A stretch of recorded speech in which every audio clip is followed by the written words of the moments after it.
we are going to change that entire paradigm. We are determined to make every founder successful every day by solving their real life problems in real time.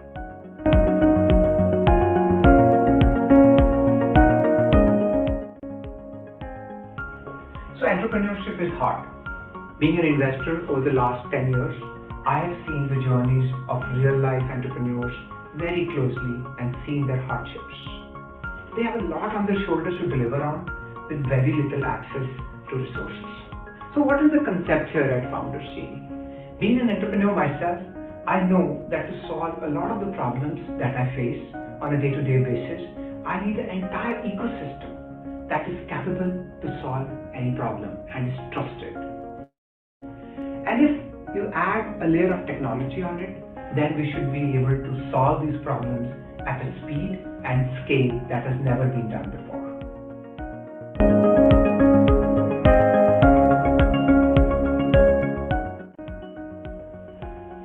So what are we trying to do here and how?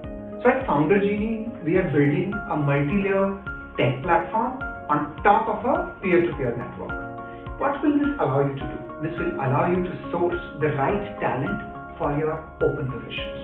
It should allow you to talk to the relevant mentors and experts who can guide you to the right direction. You will have access to the smart capital providers here. And of course, you should be able to reach the right customers who are not only willing to buy your products or test your services, but also be willing to try out the MVP that you have.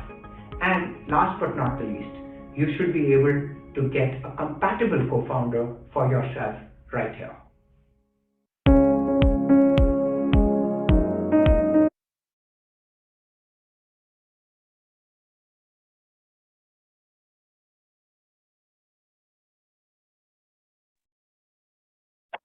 Hi, good afternoon, everyone. Thanks for joining the masterclass organized by Founders Genie on investment and funding opportunities for entrepreneurs. So before we start the session with Vandana, I would quickly want to take you through Founders Genie and what this app is all about. Founders Genie is based on mastermind concept, which was formally introduced by Napoleon Hill in his book Law of Success, defining as the sum total of minds of two or more people who work in perfect harmony for the attainment of a definite purpose. A mastermind peer-to-peer mentoring group is used to help members solve their problems with input and advice from like-minded founders. It is said a well-constructed peer group serves as an anchor for learning, and that is exactly what we look to provide entrepreneurs to make their journey less lonely. The mastermind concept can help you accomplish in 1 year more than you could accomplish without it in a lifetime if you depended entirely on your own efforts for your success. While we have read about it, we have had the good fortune of experiencing it through our platform. Founders Genie is built on 3 pillars of high quality, quick solution, and cost effectiveness. Its primary objective is to find solutions to any given real life problem. You can hire pre-referred talent, look for mentors, explore synergies, find industry specialists, experts, and yet be free of spam messaging. We are happy to announce that Founders Genie provide you access to solutions at your fingertips via our app. To join our app, request you to scan the QR code on the bottom left of the screen and download our app and register on it. We are happy to provide you a complimentary membership for a limited time period. Also, if you are an experienced industry veteran who is looking to help and guide startups, you can also scan the QR code and join in there as a mentor. Our team will also be putting up links to the app directly on a chat group, so you can directly download from there as well. So now quickly taking you through our speaker of the day, Vandana Tulani, founder at Convanto. Vandana is a versatile and dynamic professional with over 20 years of experience in the investment banking and venture capital arena, and founded Convanto, a boutique investment banking firm focused on fundraising and consulting early stage startups. Before founding Convanto, she had a family office fund in Singapore and Jakarta. A diversified set of experiences has enabled Vandana to develop an eagle's eye for spotting opportunities in industries that are set for long-term growth in the Indian economic context. She is also passionate about helping businesses reach the right people and fulfill their business requirements. She is highly organized and detail-oriented professional with a large network of VC funds, angel investors, and family offices. And her vision of driving a two-way value innovation exercise has helped her create trust with most of India's marquee investors. She worked as an investment banker and advisor to family offices and angel investors in Jakarta, Indonesia, helping startups in fintech, B2B tech, all the way to consumer startups raise funds and providing them with a range of services such as fundraising, marketing, and growth advisory. And currently, she is an advisor to Loyal VC connected with 200 investors globally. So with this, welcome you, Vandana, for today's session. I'll hand over the mic to you now. Thank you. So, hi everyone. I hope I'm audible and visible. Thank you, Divyansh, Yes, for you the are. wonderful introduction. And once again, thank you for having me here. I think this is my 5th or 6th talk here or masterclass here. So thank you once again. Before I start, though Divyansh has already introduced myself, there are a little bit more things that I would like to inform you about. So I was in Singapore and Jakarta for 15 years in investment banking, and I had my own family office fund there. Essentially, this is my 8th year back in India. I did investments, then I went back to advisory. I'm now connected with 400 plus global investors. We pick up global deals as well as Indian deals. We are sector agnostic. Typically, we do $1 million to $100 million deal. Apart from this, in my 8 years of journey, I have done 165 investments in more than 35 countries. I have given a 350 plus talks. You can see them on my website. I was the top 10 women leaders in wealth management 2021. My brand Convanto comes under the top 10 women entrepreneur brands along with Nykaa. Convanto is also the top 10 consulting firms in India led by a female founder. And I was also the Woman Entrepreneur of the Year 2021. In Jan, I was awarded as the top 10 futuristic women in India along with Nykaa. And in February, Dr. Kiran Bedi has awarded me as the best financial institution in supporting startups in India. In August, a book has been released on Amazon. It's called Eves Against Odds. This book has reached the Prime Minister and the Finance Minister. And this book covers stories of 25 women entrepreneurs, out of which one of it is myself. Now, this session is going to be a very interactive session. Whoever interacts with me happily with turning their videos on, I would give a signed copy of this book. And Divyansh will help me pick who gets this signed copy. We have a few Vandana, copies. we have a webinar session, so people might not be able to turn on their videos. So we have enabled chat feature here. Yeah, not an issue. So on the chat, whoever interacts and asks questions and make this an interactive session, give them this signed copy. Apart from this, Outlook Business Magazine had also covered me in the month of August. Now, without any delay, I would start today's session and try to make it interactive and informative for all of you. I'll just share my screen now.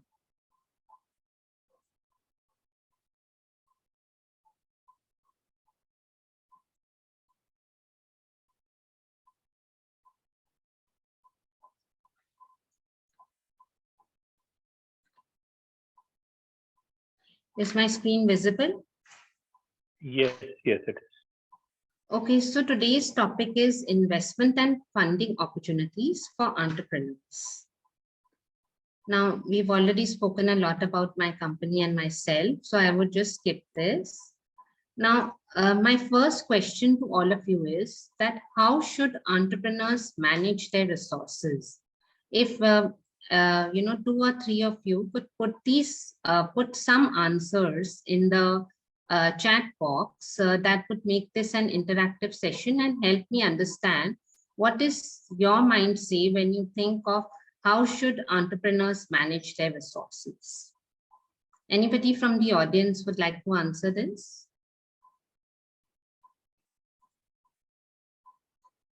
To conserve cash, somebody says frugal, spend sparingly unless the PMF is achieved. Look at medium-term horizon, focus on low-lying fruits, and quick hits first. Try to maximize all available resource, diversification. Okay, really great answers are coming up. Important to manage own time as resource. Excellent. Network and solve real-world time problems. Pessimist in short term and optimist in long term. Now, what I feel is the three essential assets entrepreneurs need to manage are money, time, knowledge, and here are the few tips for managing these resources. Invest money to gain out of others' expertise. As an entrepreneur, one must develop the knack of learning from the experience of others in the same field. After familiarizing oneself with the fundamentals of business like payroll, insurance, and billing, the intelligent choice would be to invest in a business coach to fasten the process of advancing further. Now, what happens is that many of us have done spend decades of years in corporate jobs. While we spend decades of years in corporate jobs, we are bound with certain departments. Hence, when we step into entrepreneurship, we don't know the way out and we don't know how to proceed further. In that case scenario, it is the best thing is to hire a business coach who will help you end to end with your entrepreneurship journey, and this will help less failures. What we see is in the startup ecosystem that there are many failures. I see founders failing because they have jumped from suddenly a corporate world into a entrepreneurship world, wherein there are so many skills that one requires and so many things that one needs to understand, and to develop these things, we need to hire a business coach. Somebody mentioned already that time needs to be managed effectively. To organize days and keep oneself on track, one must have a daily plan that helps accomplish tasks regularly. And then, of course, share knowledge. As an entrepreneur, one must realize that the importance of sharing the knowledge gained through academic qualifications and your experiences really help you in the long run. Just a second. So somebody already mentioned also sharing knowledge. Now, what happens is that when we are in a corporate world or an entrepreneurship world, we forget to share or inform people about their skills, and sometimes we forget what skills we possess because we are so used to conditioning since childhood, and some conditioning done in our college years, some conditioning done in our corporate years, that we forget to share these things and impart knowledge to others so they can also excel in their fields. Now, the next question that I have for all of you is, what are the three colossal mistakes made by entrepreneurs? I'm just quickly going to open the chat box.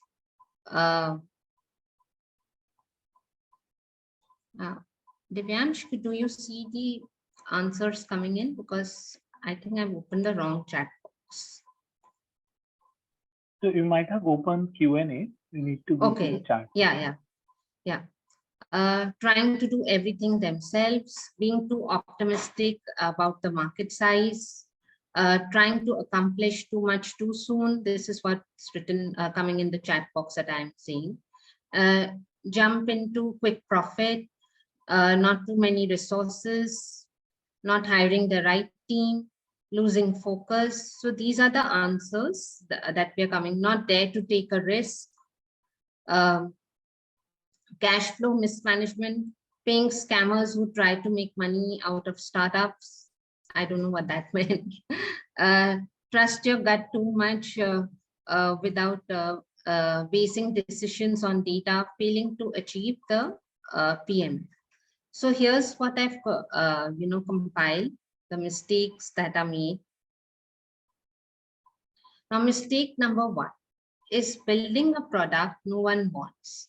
Making a hovercraft when customers prefer a little red wagon is a waste of effort and capital. Now, what happens is that founders get into this mode of building something, when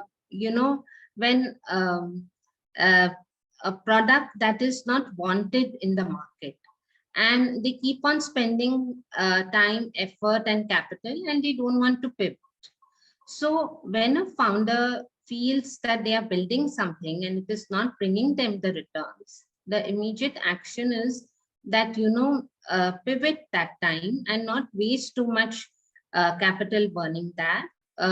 Piece of advice here is keep the design simple. Steve Jobs is the god of design, and the UI UX attractive, and listen to the customers. We are not listening to our customers. We are just building something, which nobody wants.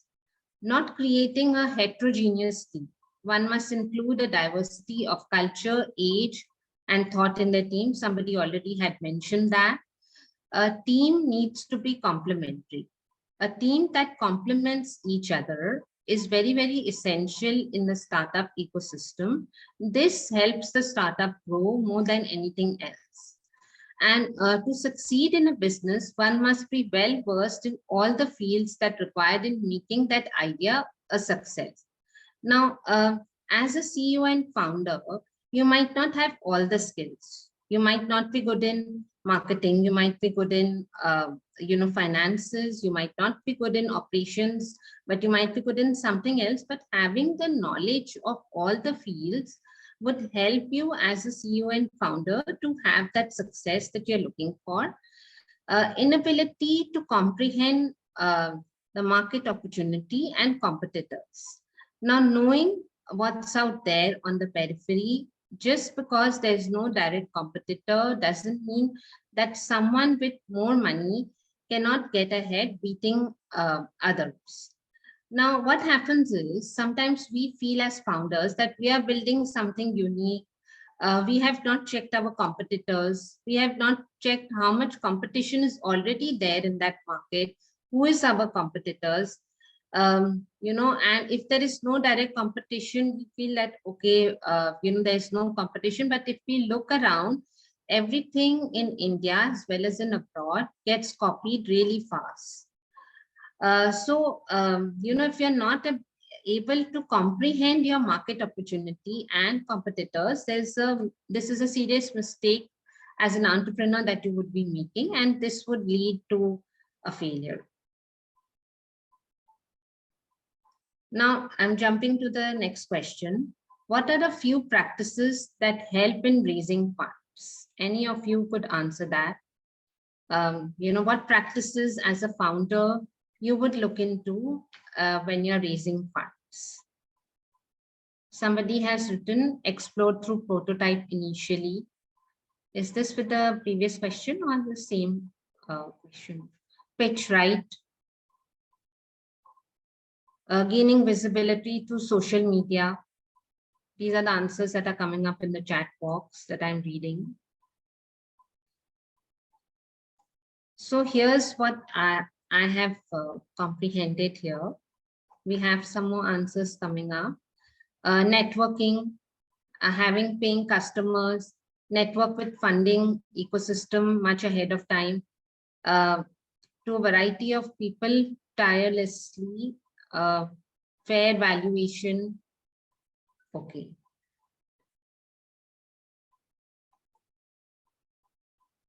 Now, these are some of the things that I have jotted here. Do not wait till the last minute, start early. Now, if you know that you have to raise funds, you should not wait till the last minute. Start doing this journey very early. Plan on contacting minimum of 100 investors. In my 20 years of journey, I've been able to make connects with the MDs of the funds, which are over 400 plus. Now, if you plan contacting a minimum of at least 100 investors for your deal, you're likely to get success. What happens is, as founders, we tend to follow up a lot, whether it's with the investors, whether it's with the people who are going to buy your product, whether it's with your investment banker, whether it's with your advisor. So I think the follow-up process should be thrice. Make sure you do it within 2 or 3 times in a week period, not more than that. The gap should be that much. Just twice or thrice in a week, not continuously after every 3 weeks. Identify a lead investor. Now, what happens is founders are unable to identify the lead investor themselves. Then they get into this confusion of who is going to be their lead investor, and this leads them to a backfall. Carry yourself respectfully. The VC community is compact, don't burn bridges. Now, many times founders and VCs get into this ego war, and they burn their bridges. I think the main and point here that I'm trying to make is we must stay as calm as possible and be very cautious. I had met a founder few days back, and the VC had specially come over to meet this founder because they really liked this product.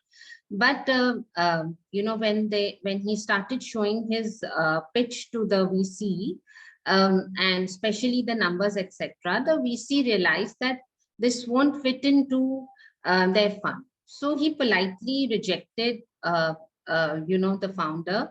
But this founder said, I will make sure that you come on my board. So, and speaking loudly and saying these words, I think it's not carrying yourself very respectfully. So one needs to be careful about the way we handle things in this atmosphere. Do not run your business as if we are making money is the sole objective. Now, when we start a startup journey, our sole objective should not be making money. Our objective should be giving back to the society, solving a larger problem for the community. Then I think the founder would have a larger vision. Depending on the business and its stages, one must decide whether it's better to pitch the hype or the metrics. So I think this is where the gap lies. Many times I have seen founders, they're only talking about their vision, how they started the product. They forget to mention the metrics. And many times founders are only focusing on the metrics, but they forget to focus on the vision. So develop an investor pipeline and keep a record of interactions. And also you could build a virtual data. Now, what are some of the key resources for raising funds? I would like all of you to answer again. Telling a complete story. Okay, that's great. What are the other key resources of raising funds? Crowdfunding.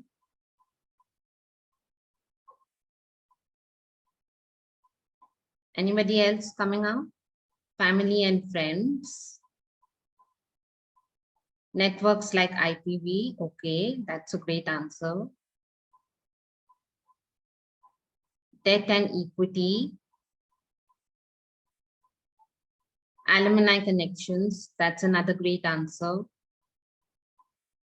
Pitching, referrals. Okay. Let's see. Now here's what some of the things that I have compiled. LinkedIn Connects can help you connect with investor connects, CEOs and founders of similar startups who can help you connect with the investors, investment pitch events and trade conferences contacts, angel networks, accelerators, incubators focused on the sweet spot. Mark those VCs where one directly has in-target partners in the firms who have led investments in a similar sector before. Somebody had mentioned alumni. That's a very great answer because our actual capital is our human capital. It is not our financial capital. From very early when we start building our network, essentially it's our network that brings us the right investors, the right business connects, the right VCs on board, and essentially helps founders to get the right kind of investment. Now, when I mention LinkedIn Connects, who can help connect with investor connects, I have seen during COVID time, people who had lost jobs, they were CFOs, CEOs of the companies, but they forgot to maintain, when they were starting something new, they forgot to make their website, they forgot to enhance their LinkedIn, they forgot to use small tools like WhatsApp story, Facebook story to kickstart again. So I think our connects, whether it's LinkedIn or the alumni, that's very, very essential. And also we need to keep our professional pages always upgrading. Now, what are venture capitalists looking for in a pitch? What are venture capitalists looking for in a pitch?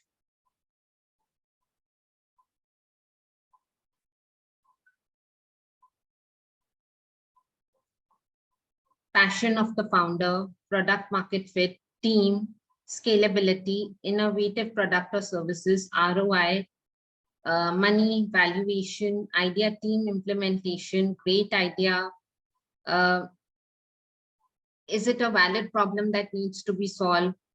Identification of the right real world problem, execution and who is in the main executor team, vision, future plan, team strength, utilization, minimum awesome product. So minimum awesome product, addressable market, uniqueness of the idea.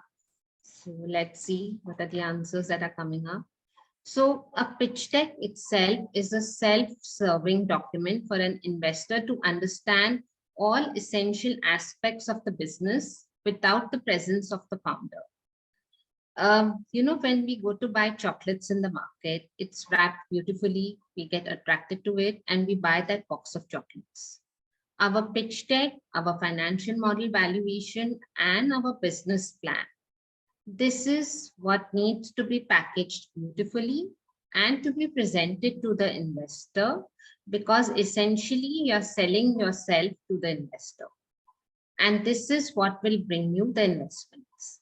The pitch should be 15 to 18 slides and must include the problem, the solution, the product, the market size, the competition, the team, financial projections, customer traction.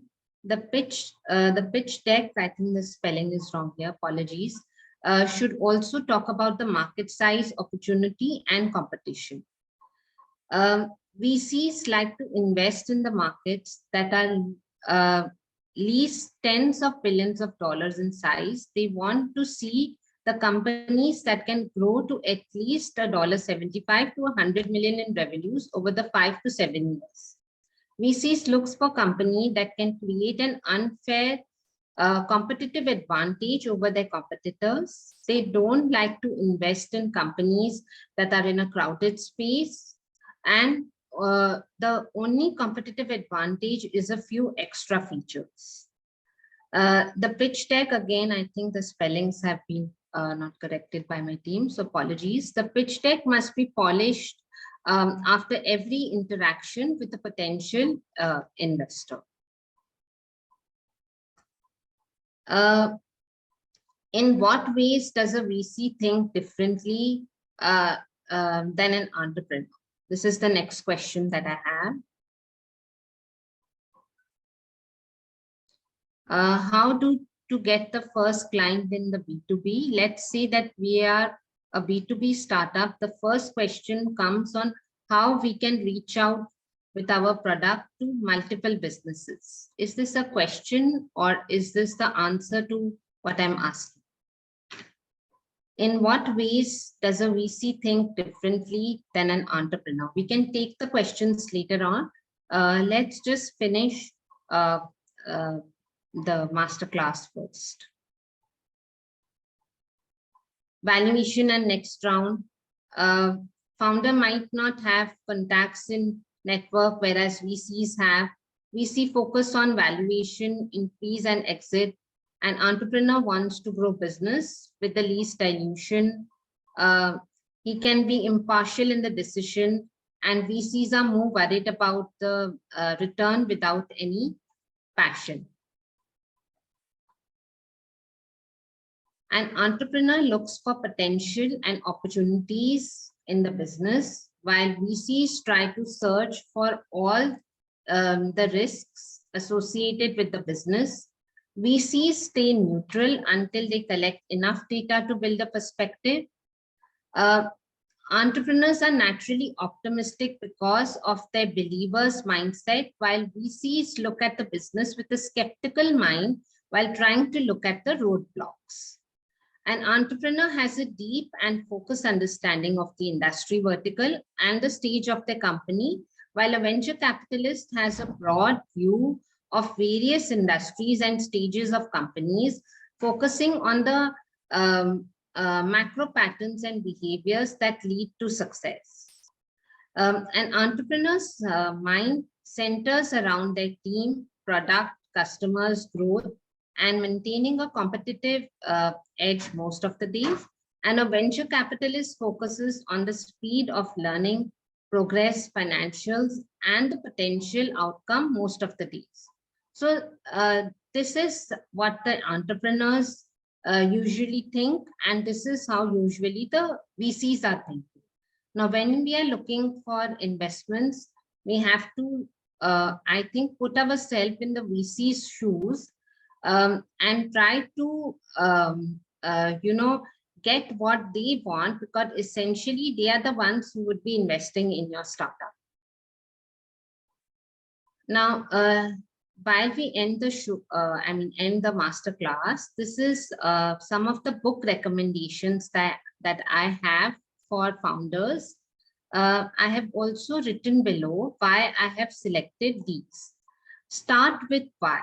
Now, Start with Why is a must read for anyone who wants to be inspired to look into a business from different perspectives. I think it's very essential for all entrepreneurs to start with why. This will give them clarity about their own business and also give them clarity about whether is it the right time to reach the investors or not. The $100 startup helps to discover aspects that can be monetized and converted into successful startups. Power of the subconscious mind. This I always recommend, because once we read this book, we will be able to make centered decisions from the mind and attract positive things from our subconscious mind, and help us to be a positive person, not only in the business as well as in our personal life also. This book will really help us. So this book is a must, especially for all the entrepreneurs and the founders. The Lean Startup. This book helps budding entrepreneurs build successful startups and navigate through uncertainties that may have come.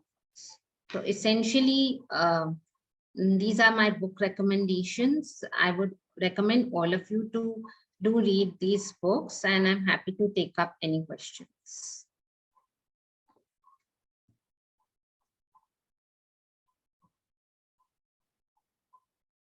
Thanks, Vandana. Shall I stop sharing the screen now? Yeah, you can. Okay. And would request all the attendees that they can start putting in their questions in Q&A section. We'll close the chat box for now. Yeah.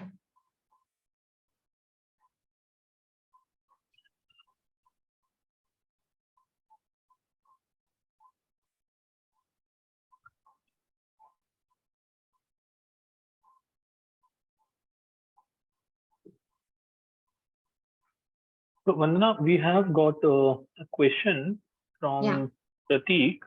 He asked that how to reach out to multiple businesses in case of a B2B product. See, first you have to look at who all are there in your network through your LinkedIn. Apart from that, what is it, the marketing tools that you're using for that? And also, what is your product and who is your target audience? I think these are some of the things that you can use. Could you please tell me what is your product? Prateek, if you want to mention the product, maybe on the Q&A itself.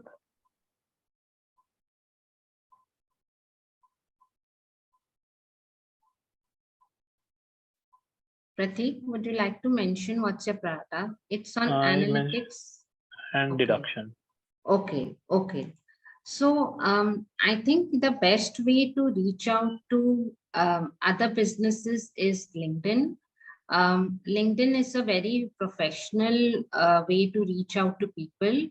I think one must not use Facebook or Instagram or Twitter for that. Even email blasts you can use. Instead of newsletters, you can use email blasts. Apart from this, you can look into your network. Definitely, you will find something in your own network. What are the different marketing tools that you're using? Are you using a WhatsApp story? Are you using a Facebook story? Are you posting regularly on your company page? That will really help you. And do you have a proper running website? So these are some of the tips that I could give. Are there more questions? Yes. So Ashish asked that how does one navigate for funding in a scenario of funding winter or recession around the corner? See, if you ask me, there is enough capital and deals are happening. I have seen a lot of deals happening in India. I am closing 4 deals this month.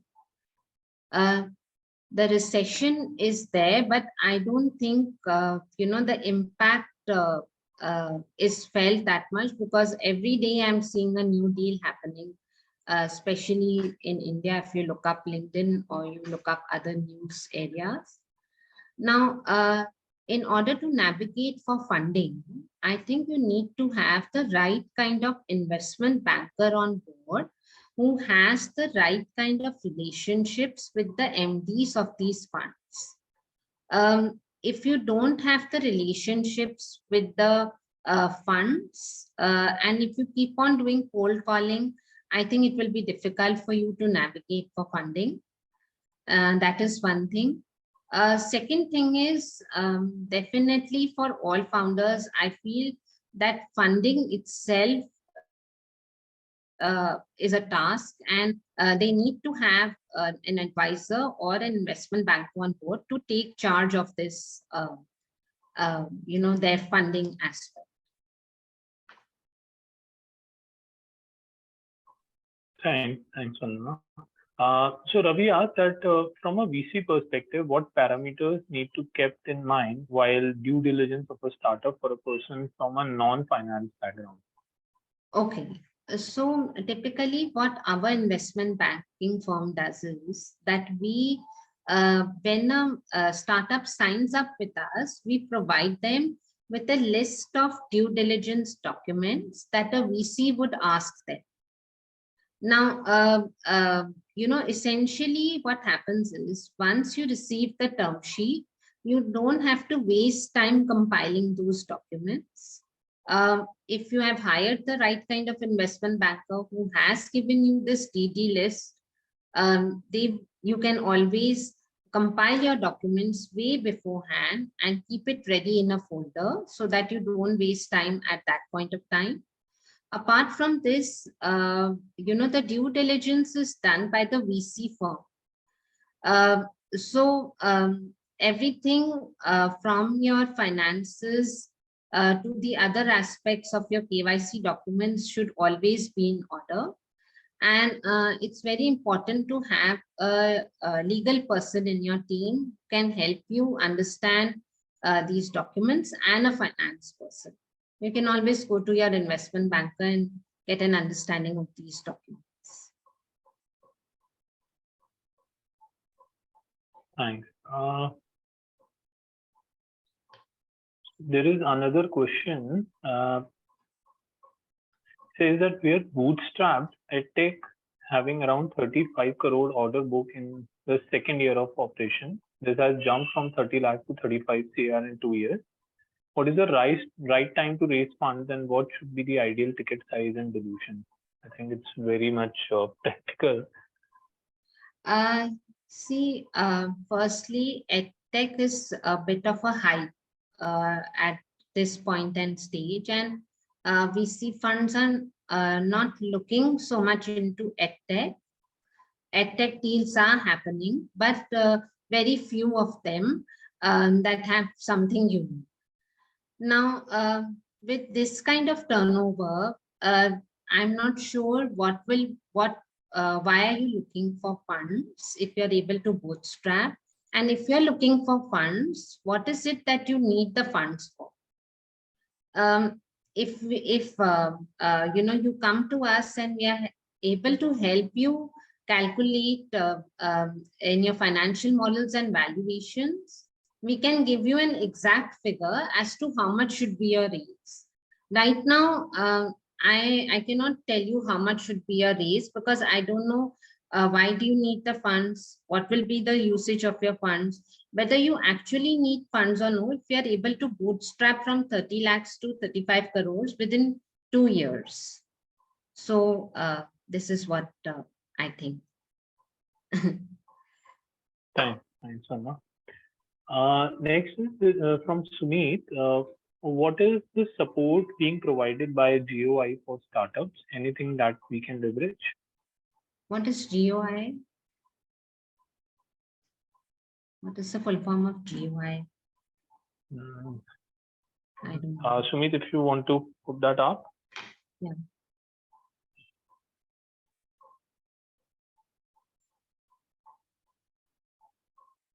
I guess it must be Government of India. Oh, Government of India. Okay, okay. So are you looking for funds from the Government of India? Was that the question? So you mentioned that what is the support being provided by Government of India for startups? Anything that we can leverage?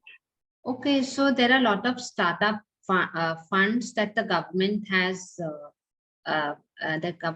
in place. Of course, it takes a long while to reach there. These are some of the things that I'm aware of. Of course, we only work with equity funds and VC funds, and we are a private player. So I wouldn't know much about what are the funds and how the government can help you, but I know there is a Startup India Fund, wherein the Pradhan Mantri has been helping a lot of startups to get funding. But I think the procedure is very long to get there. It's not easy to get there since it's from the Government of India.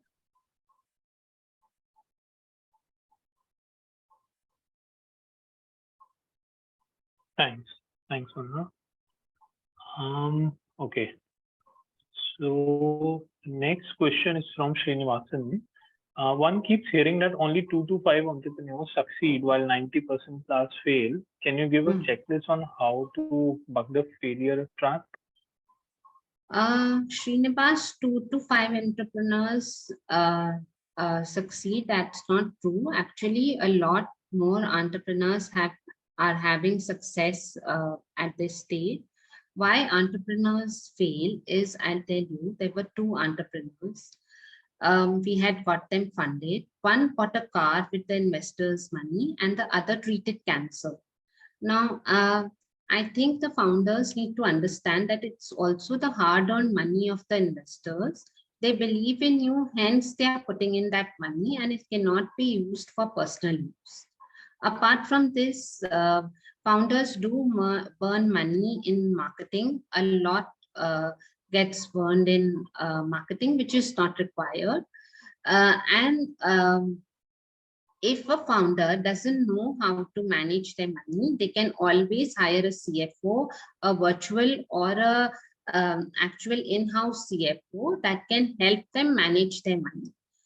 So why entrepreneurs fail is also because they have not, they don't have a complementary team. They don't want to pivot in spite of failing several times. So, you know, I feel that some of the founders forget to be humble. Humble doesn't mean being submissive. Humble means that you're able to pivot and move in the right direction and stay grounded. So when these aspects are met, and the money is not burned, and the money is managed in the right manner, the product that is being developed or sold to the right customers, you know, and there's a passion and drive in itself in the entrepreneur that helps the entrepreneur to grow. I have not seen much failures in my last 3 years. In fact, I have seen entrepreneurs grow a lot, multiply their money. So I would slightly disagree with you here. I think now people are more, you know, knowing about the startup journey, and hence they are not failing. It's just that they need to be guided and educated through these platforms in the right direction. Thanks. So next question is from Puneet Lamba. How to talk about innovative and differentiating factor of your product in a crowded space? See, you have to know your product well. What is the USP? Why is it different from the others?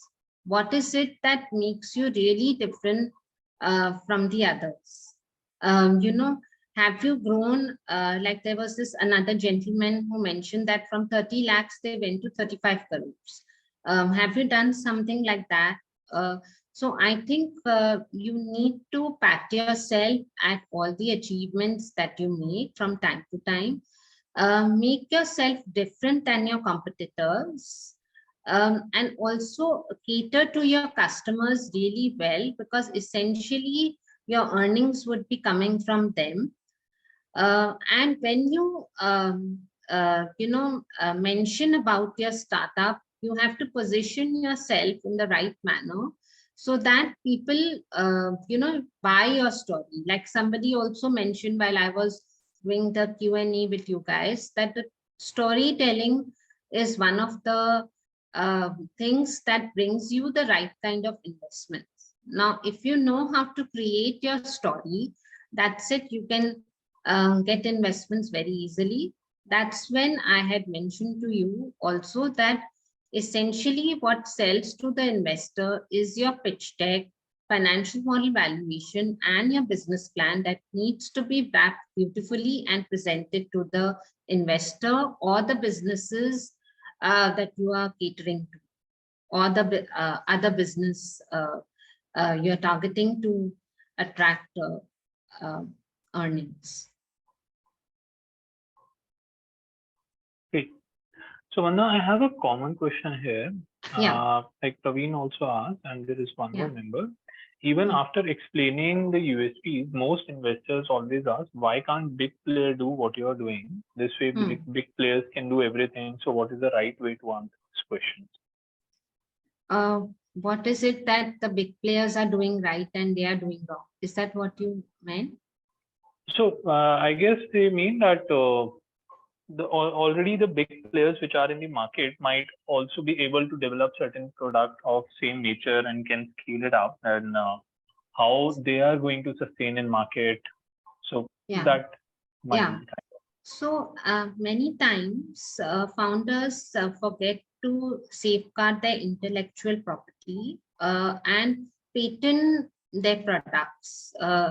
Very early, they leak it out to whether it's investors or to their peers or to many others, in the vicinity. I think first step is to if you have developed something really unique, especially in the technology space, get it patented. That is one thing.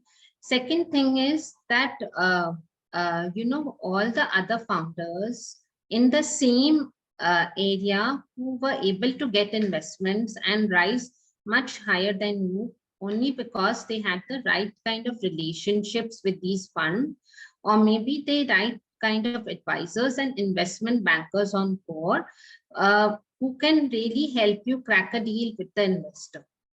So I think you need to put a professional in between as well when you're pitching to these investors. Apart from this, I think that if you are moving in the right direction and you believe in yourself, whether somebody has reached faster than you and you are slightly slower, it doesn't make you any less. You just have to keep moving in the right direction. Now, it took me 8 years to reach where I am today. It could have taken me 2 years if I had the right kind of, backing support system, the resources. So for some founders, it takes time. For some founders, it's just a leap.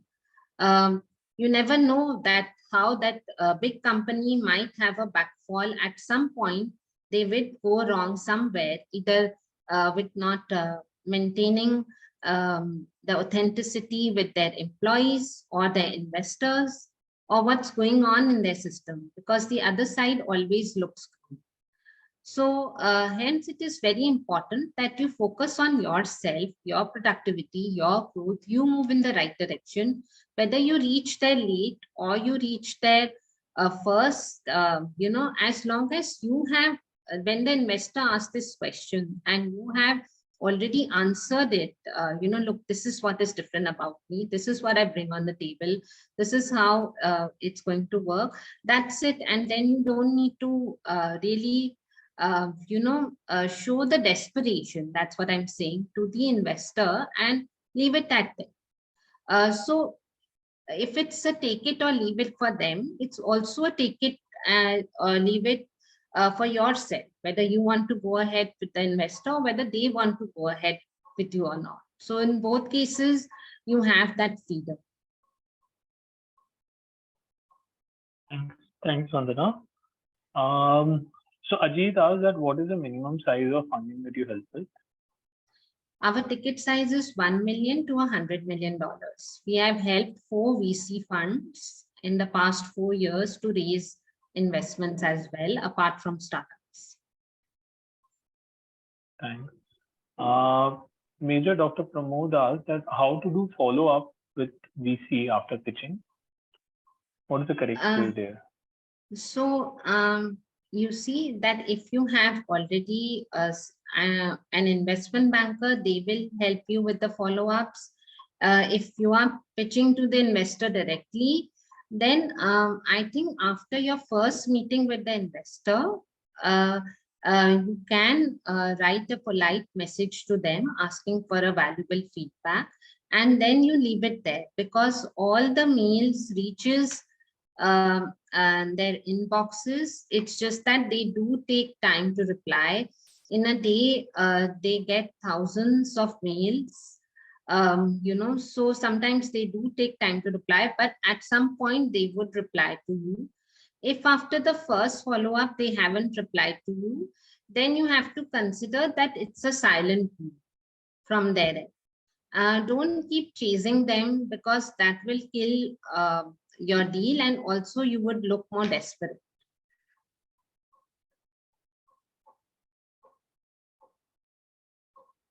Thanks. So another question from Mehul Shah is that will a great idea in business while sub-quality presentation ever attract any investment? How would VCs identify such opportunity? So I usually I don't do idea stage. Now, with for an idea stage to work, it also depends what your idea is and whether you have made a proper business plan around it and got it vetted by a senior in the industry, a advisor or a mentor. That is one thing. I have done one deal which was at idea stage, but the founder already had two successful startups.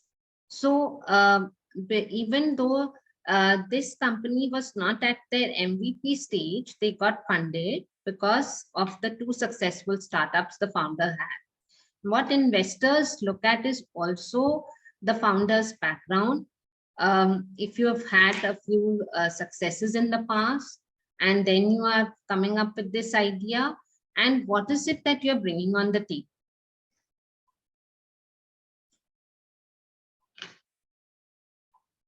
Thanks. So another question. One attendee asked that what's your view on health tech startup funding with a proven business model and metric? So a lot of health tech startups are getting funded. If it's a proven business model, if there is revenue in the company, I think there is a lot of chance that you can get funded. Health is an important issue that has come into par with the COVID that hit us for so many years. It is still there, it has not completely gone. So people in India have a lot of issues with diabetes, obesity, and also issues. Cancer is coming up quite a lot. So I think one needs health tech startups are all time there. They will get funded. I have seen a lot of health tech startups that are getting funded. We have investor connects in Dubai, Singapore, and UK who are looking into health tech startups. So if you want, you can send your deck to us as well. Thanks, Vandana. So in the interest of time, we'll just take one last question from Mehul. How should the valuation move from one round to next? Usually increasing multiple indicate success of the business, but may also indicate exit from the business through dilution. See, from the first round to the next round, of course, increasing in multiples are shown in the business, but the valuation of a startup in each round needs to be done by a proper professional who knows how to help you out with the same. One is that. Second thing is in the valuation also, what is it that you're looking for in the second round? How much are you looking to dilute in the second round from the first round? That also will help you understand that, and also which investor is coming on board and what is it that you are targeting. So it all depends from different factors. We cannot just straight away give one straight answer for this question. Thanks, Vandana, for your time. And thanks a lot, everyone, for joining in. We would love to hear your views more in coming sessions. For the time being, we'll just wait for your another session to come up. Okay, thank you so much, all of you, for having me here. Thanks everyone for joining in. Thanks, and feel free to reach out to me if you have any other requirements. And thank you once again, Divyansh, Harsh, and the entire team for the wonderful session and always having me on your platform for these master classes. Thank you and have a good day. Thanks. So we also have Vandana as a mentor on our Founders Genie app. So in case someone wants to connect with us, they can connect through Founders Genie app. We are keeping this form open for next 2 minutes. So anyone who wants to download the app can scan the bottom left of the bottom left QR code and join in the app complimentary for a limited time. And also the right side QR code will take you to our LinkedIn page where you can stay updated for our upcoming webinar sessions. Thanks. Thanks, Vandana, for your time. Thank you. Shall I drop off now? Yeah, sure. Okay. Thank you.